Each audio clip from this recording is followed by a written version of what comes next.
একটি ছোট গল্প পাঠ করছি। গল্পের নাম তোমার জাদুর বাঁশি। গ্রামের শেষ প্রান্তে বিকেল নামতেই সে বাঁশি বাজাতো। কারো নাম জানা ছিল না, শুধু সবাই বলতো বাঁশিওয়ালা।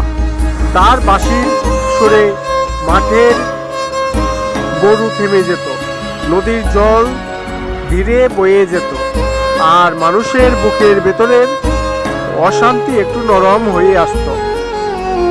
একদিন শহর থেকে আসা মেয়েটা দাঁড়িয়ে শুনল।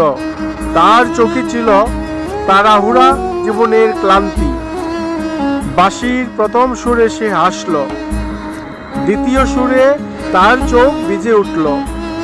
মনে হলো কেউ যেন বহুদিনের চাপা কষ্টগুলো নাম ধরে ডেকে নিচ্ছে।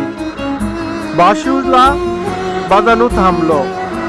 মেয়েটা এগিয়ে এসে শুধু বলল, এই সুরটা আমাকে একটু বদলে দিল।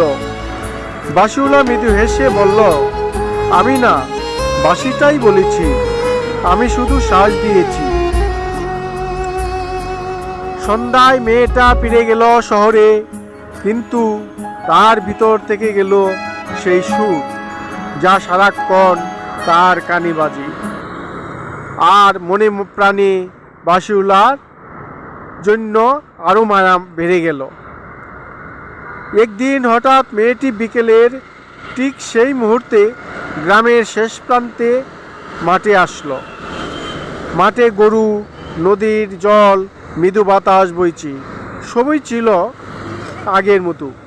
কিন্তু সেই সুর আর বাঁশিওয়ালার কোনো সন্ধান পাওয়া গেল না। মেয়েটি ক্লান্ত মন নিয়ে শহরে ফিরে আসলো।